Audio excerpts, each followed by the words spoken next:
Le dernier sujet que je voulais aborder avec vous, les amis, le chauffard et les 2 complices présumés jugés à Paris dans la mort d'Antoine Aleno sont jugés aujourd'hui. Donc vers la création d'un délit d'homicide routier, c'est ce qu'espère désormais Yannick Aleno, le célèbre chef étoilé, dont le fils Antoine donc a été victime d'un récidiviste. Il était l'invité de Thomas Hill dans Culture Média sur Europe 1 en avril.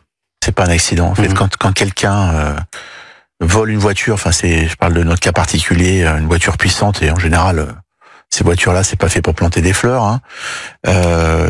Avec violence, évidemment, que il a été alcoolisé. Il devait être en tôle le jour où il a tué Antoine. C'était un récidiviste. Hein. Ouais. D'entendre, c'est un accident, c'est difficile, hein. C'est difficile. C'est un meurtre. Pour moi, c'est un meurtre. Donc, il a été assassiné. Alors, certes, il voulait pas le tuer, mais enfin, en tout cas, c'est pour ça que l'homicide routier, dans une valeur d'infraction autonome, est importante pour tous ceux qui subissent la même chose. Voilà, l'homicide routier plutôt que l'homicide involontaire. Oui. Le procès s'ouvre aujourd'hui du chauffard et des 2 complices présumés. Le procès s'ouvre aujourd'hui, une loi transpartisane créant l'homicide routier, parce que quelle souffrance supplémentaire pour les familles quand on évoquait un homicide involontaire.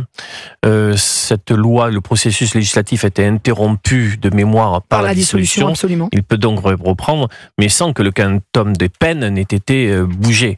Donc là aussi, il y aura il y a combien, je ne sais plus. Moi. Là, je pense que c'est 10 ans, si les circonstances aggravantes sont retenues. Je vais essayer de ne pas commenter sous le coup de l'émotion, mais ce qui est arrivé au fils de ce chef de grand chef de cuisine est absolument, c'est une horreur. On n'a pas le droit de mourir dans ces conditions. Et donc 10 ans de prison, surtout qu'on n'en fait plus la moitié maintenant, ou à peine. Donc je pense que c'est inacceptable. Il faut que quand même, je sais bien que la justice ne doit pas être exemplaire, mais quand même, dans certains domaines, il faut savoir, 1, modifier la loi, et 2, la faire surtout appliquer. Et qu'il n'y ait pas un juge d'application des peines qui fasse de la gestion carcérale et qui dise allez, au bout de 2 tiers de temps en prison, on va lui rendre sa liberté et parce qu'il s'est bien comporté. C'est plus acceptable et les Français ne l'acceptent plus. Il va falloir que M. Migaud s'en rende compte quand même à un moment ou à un autre. En tout cas, le débat avait bien avancé avant la dissolution. C'était bien parti pour que cet homicide routier soit... Bon, là, il y a la séquence budgétaire, mais c'est un texte qui est prêt à être à retrouver donc la navette parlementaire. Et c'est une affaire qui touche beaucoup les Français, parce que c'est vrai que c'est concernant...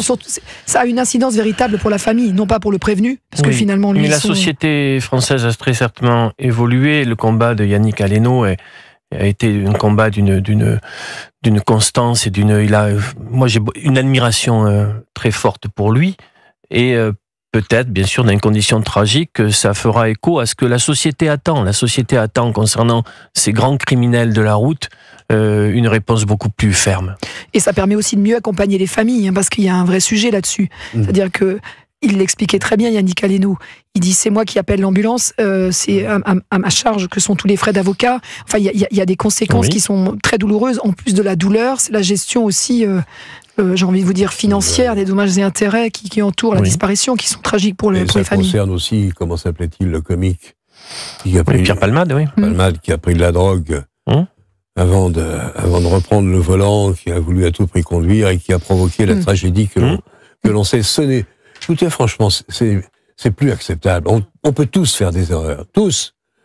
Mais il faut savoir en payer le prix. Et quand on tue quelqu'un qui est à l'arrêt, tranquillement, au pied de chez lui, et qui attend le passage au feu vert pour faire les quelques mètres qui lui restent à faire, et mourir à cause d'un garçon qui a volé une voiture, qui aurait dû être en prison, soi-disant, et qui est complètement ivre, c'est pas acceptable. L'opinion publique n'est plus prête à l'accepter. Il faut quand même que la justice en tienne compte. Et le procès de ce chauffard et de ses 2 complices présumés s'ouvre aujourd'hui à Paris. Nous suivrons ça bien évidemment sur Europe 1 et ce soir avec Pierre de Villeneuve, Europe 1 soir, dès 19h.